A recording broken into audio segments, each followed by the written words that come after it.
गंगा मैया धीरे बहो, मेरे राघव जी उतरेंगे पार।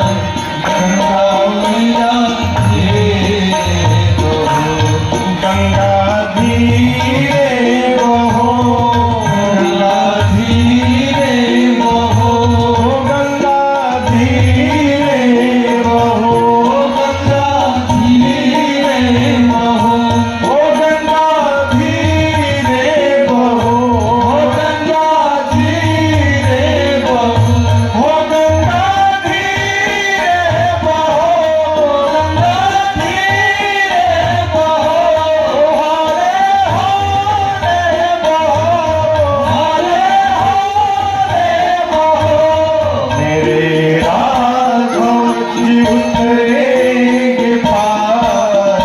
गंगा मैया धीरे बहो, मेरे राघव जी उतरेंगे पार। गंगा मैया धीरे बहो,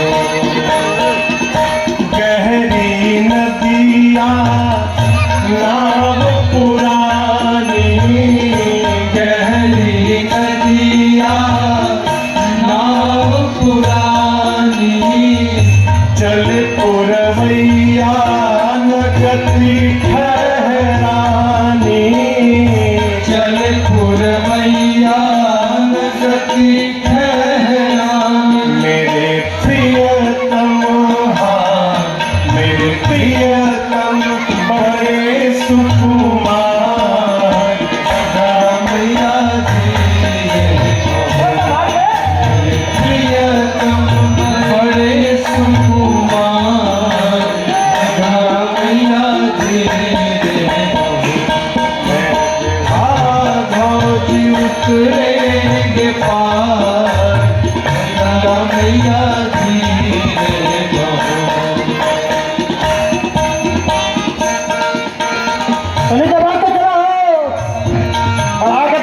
राम सिया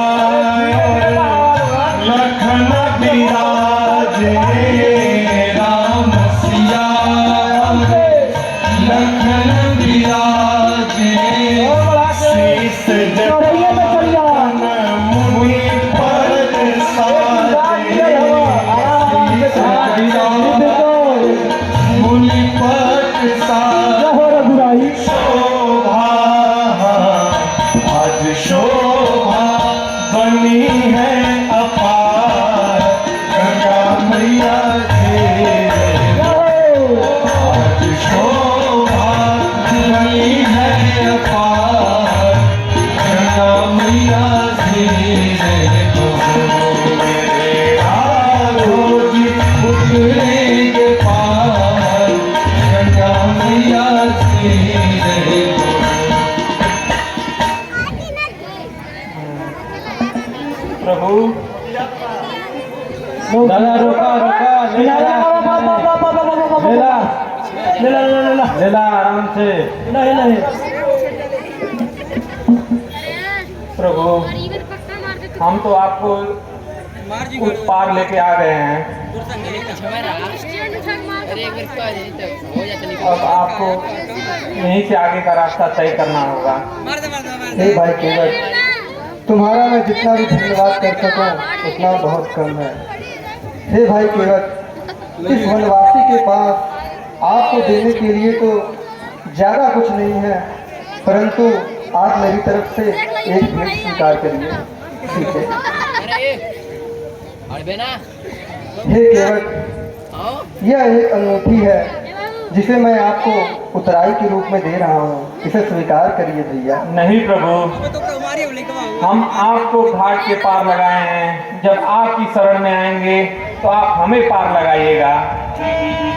अब हे जी प्रभु क्या देते हो, ना तुमसे एक पैसा लेना, अब हे जी प्रभु क्या देते हो, ना तुमसे एक पैसा, ना तुमसे एक पैसा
केवट, अब हम आगे के लिए प्रस्थान करते हैं।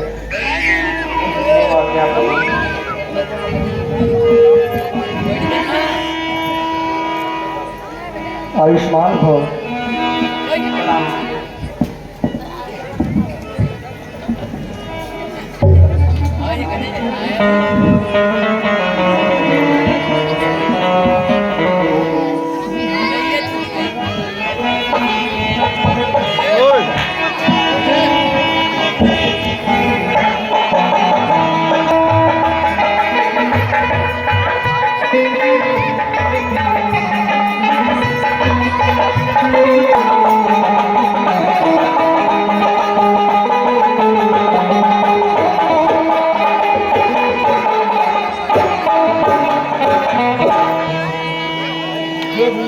शत्रुघ्न, हमारे ननिहाल जाने के उपरांत भाई क्या नीचे करता है भाई, इस अवध नगरी में क्या क्या हो गया भैया। पिताश्री परलोक गमन कर गए, भैया वन को चले गए। हे अवधपुरवासियों, हे भैया शत्रुघ्न, इस अवधपुर को देखकर तो ऐसा ही प्रतीत होता है मानो एक बंजर भूमि की भांति तप रही है। सारे पुष्प कुमला जाते हैं। सरयू नदी ने भी अपनी धारा रोक रखी है। मानो ये सभी कह रहे हैं मेरे रघुनाथ को अवध में लाओ, मेरे रघुनाथ को अवध में लाओ। तो हे अवधपुरवासियों, हे बंधु देखिए आप सभी मेरे हितकारी प्यारे हो। मैं प्रभु से मिलने जाता हूँ, तुम नगरी के रखवाले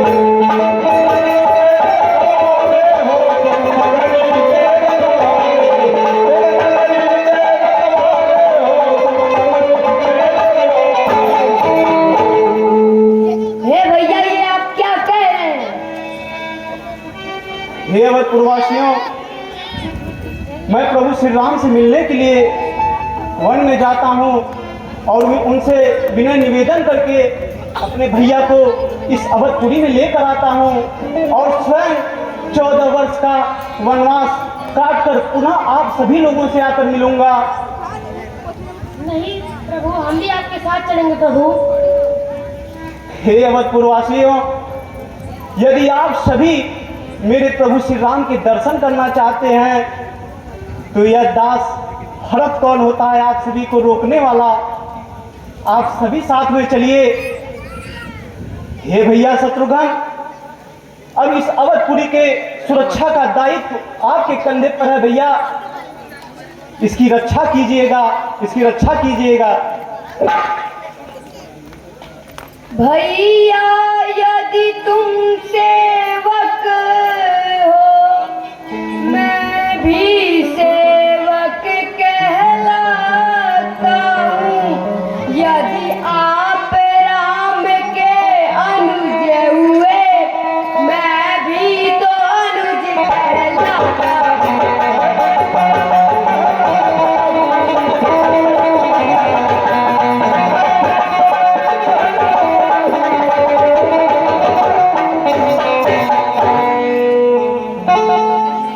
हे भैया शत्रुघ्न, जिद ना करो।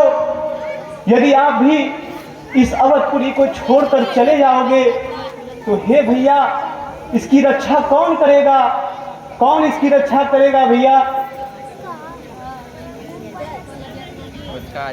हे भैया, हम भी आपके साथ भैया राम से मिलने चलेंगे। हे भैया शत्रुघ्न, यदि आप इतनी जिद करते हैं तो आप भी चलिए भैया, आप भी चलिए।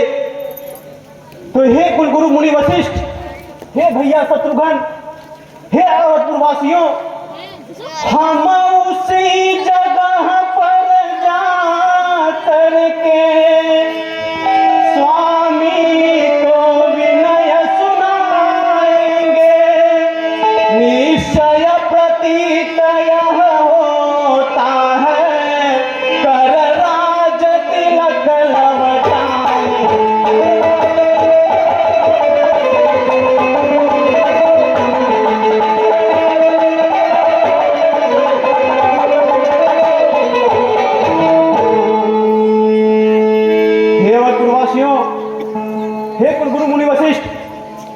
शीघ्र अतिशीघ्र वनगमन के लिए तैयार हो जाइए। अब हम सभी लोग प्रभु श्री राम को मनाने के लिए वन में चलते हैं।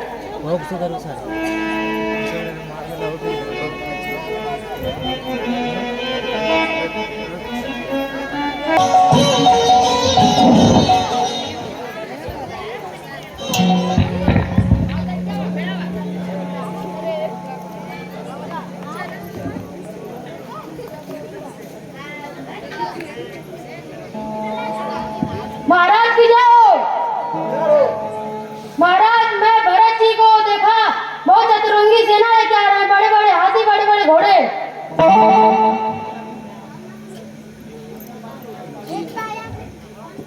क्या कह रहे हो मंत्रीवर? हाँ महाराज। भरत जी अपनी सेना लेकर किस विचार से आ रहे हैं? लग रहा है महाराज कि भरत राम जी गए वनवास तो उनको मार के राज करना चाहते हैं। क्या कहा मंत्रीवर? इस निषाद के रहते मेरे प्रभु श्री राम पे आज तक नहीं आएगी। क्या बात हुई जो राजकुमार दल बल लेकर के आते हैं? हो सकता है निर्बल विचार संग्राम है तुझे जाते हैं।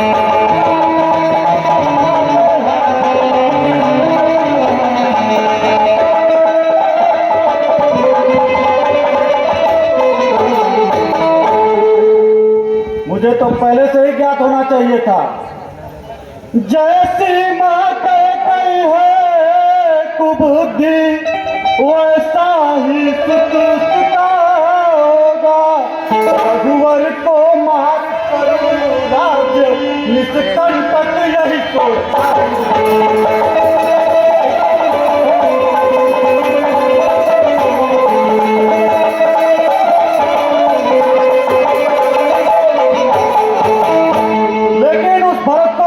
नहीं होगा। प्रभु श्री राम पे आक्रमण करने से पहले उसके इस सेवक निषाद से लड़ना होगा। लेकिन रघुवर से पहले ही सेवक उसका लो लेगा। दल बल से कर संग्राम उन्हें कब जीते जी जाने।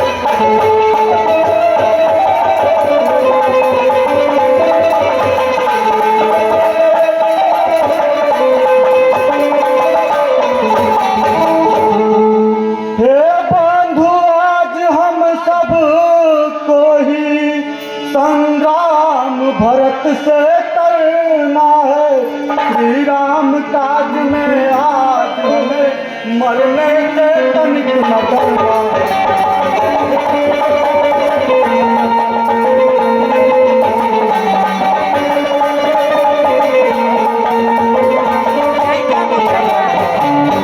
अब वो उचित समय आ गया है, अपने प्रभु के लिए प्राणों को न्यौछावर करने का यही अवसर मिला है। यदि जीत गए तो निश्चय ही हम कीर्त महान कमाएंगे। फिर हार गए तो भी क्या है, अतिसाद परम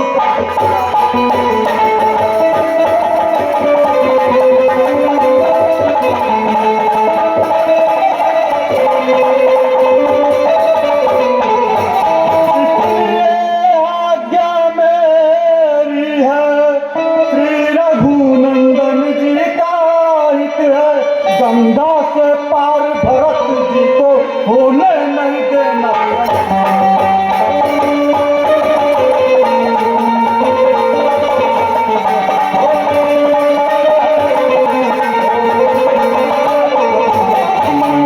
धनुष बाण लेके तैयार हो और भरत के आते ही आक्रमण कर देना।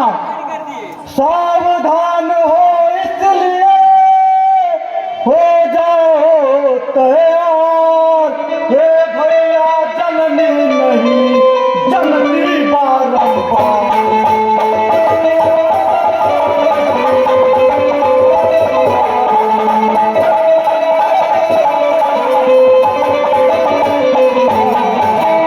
ले बास हाथ में फिर सारी, ले बास हाथ में फिर सारी, ना हो तो शीघ्र तुम, फिर सच्चे सेवक होकर इनको करने का मजा चखा दो तुम।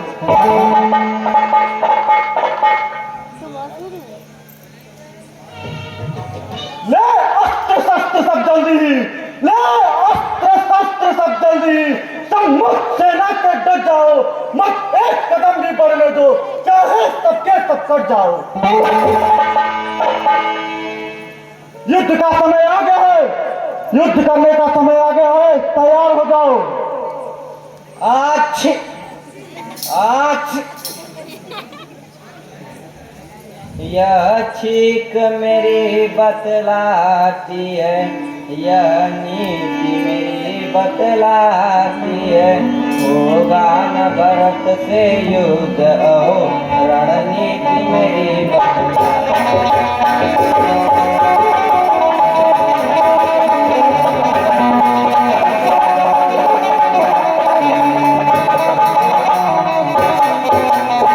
भैया निषाद, मुझे ऐसा प्रतीत होता है भरत भैया युद्ध के नीति से नहीं आ रहे हैं, इसलिए हमें थोड़ा प्रतीक्षा करनी चाहिए और तत्पश्चात हमें कोई निर्णय लेना चाहिए। क्या कहा भाई? आपको ये अनुभव हो रहा है कि भरत जी युद्ध की नीति से नहीं आ रहे हैं? ठीक है, युद्ध से तो हमेशा विनाश ही हुआ है। यदि आप कहते हैं तो हम भरत जी के आने तक यही प्रतीक्षा करेंगे, किंतु जैसे ही उनके विचारों का हमें पता चलता है, सेनाएं तैयार रहेंगी। चलो। ठीक है भैया।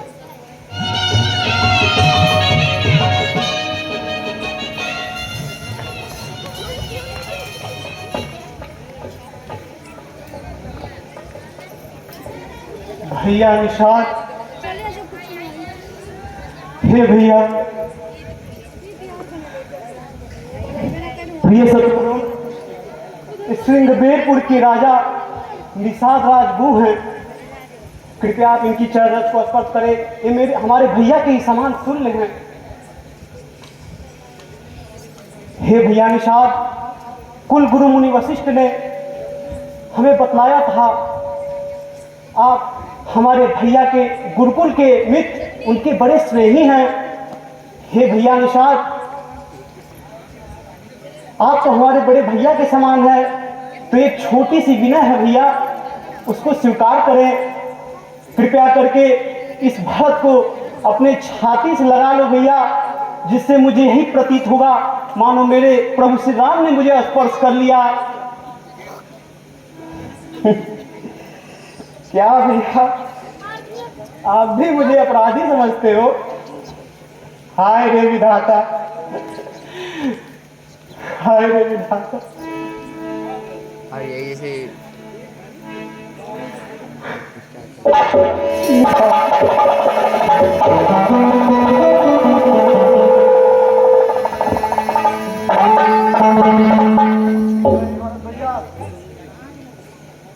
ये आप क्या कह रहे हैं? अरे मुझे तो आपसे क्षमा मांगना चाहिए। आपके आने से पूर्व मैं जाने आपके बारे में क्या क्या सोच रहा था, किंतु आप तो स्वयं श्री राम के दूसरे रूप हैं। नहीं भैया नहीं, कहाँ प्रभु श्री राम और कहाँ ये दास भरत। हे भैया, तनी मुझे इतना तो बतलाने का कष्ट करो कि क्या मेरे प्रभु श्री राम इस कपटी भरत को एक क्षण के लिए भी याद करते हैं? क्या बात कर रहे हैं भरत भैया, वो तो आपको आठों प्रहर याद करते रहते हैं। आप एक प्रहर की बात कर रहे हैं? क्या कहा भैया? आठों प्रहर? ऐसा ही मैं देख सकता ठीक मुझको मेरी माता को भैया निषाद धिकार महा, जिसकी कुबुद्धि के फल स्वरूप रघुवर ने कह फारसा।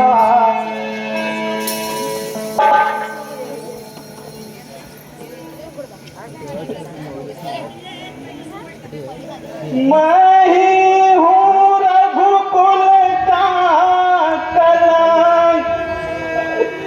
मैं ही कुलट पकुठार हुआ,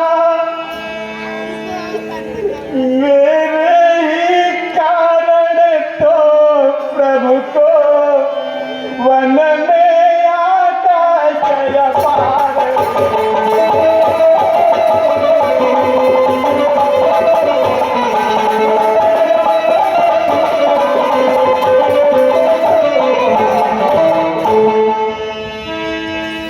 हे भैया निशान, विधाता ने मुझे और मेरी माता को धिक्कारी बनाया, विधाता ने मुझे रघुकुल का कलम ठहराया। हे भैया निशान, अब तनिक उन स्थानों को दिखाओ भैया जहां मेरे प्रभु श्री राम ने विश्राम किया था, जहां मेरे प्रभु श्री राम ने भोजन ग्रहण किया था। भैया उन स्थानों को शीघ्र अति शीघ्र दिखाओ। हे भैया भरत, यही वो स्थान है जहाँ प्रभु श्री राम कल रात्रि में विश्राम किए और कंदमूल खा करके अपना जीवन व्यतीत किए। क्या मेरा दिया हुआ तो उन्होंने भोजन भी नहीं स्वीकार किया। कंदमूल फल पृथ्वी पे शयन। हे भैया, अब तो मेरे सारे शोक समाप्त हो गए, बस एक ही शोक इस भरत की छाती को छलनी करता है भैया, छलनी करता है। माता ने जो कुछ कर्म किया उसका मुझको संकोच नहीं, अवधेश्वर के परलोक गमन का भी कुछ बारी सोच।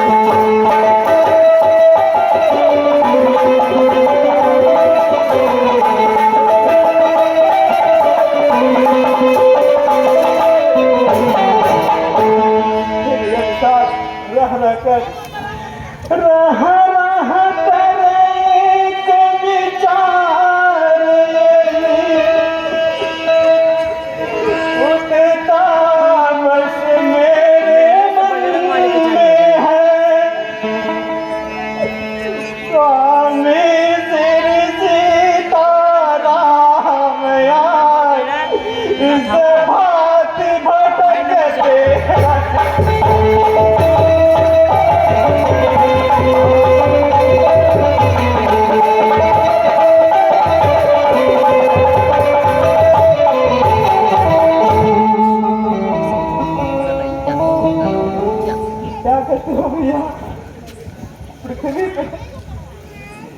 पृथ्वी पे करते शयन है, वे कंदमूल फल खाते हैं, सर्दी गर्मी और कष्ट सभी ऋतुएं बनमाए बिताते।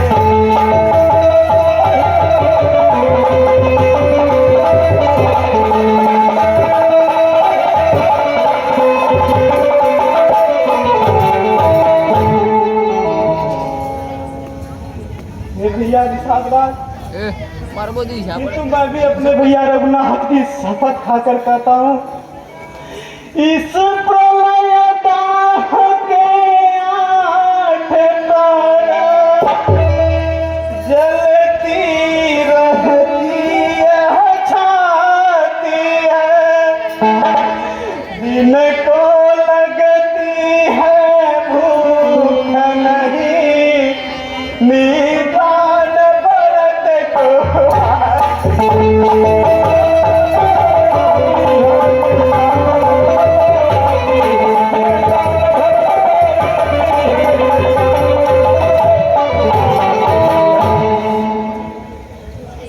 भैया निशा, अब तो ऐसा प्रतीत होता है कि मेरे प्राण पखेरु उड़ ही जाएंगे भैया, इसलिए मुझे शीघ्र मेरे प्रभु श्री राम के पास लेकर चलो।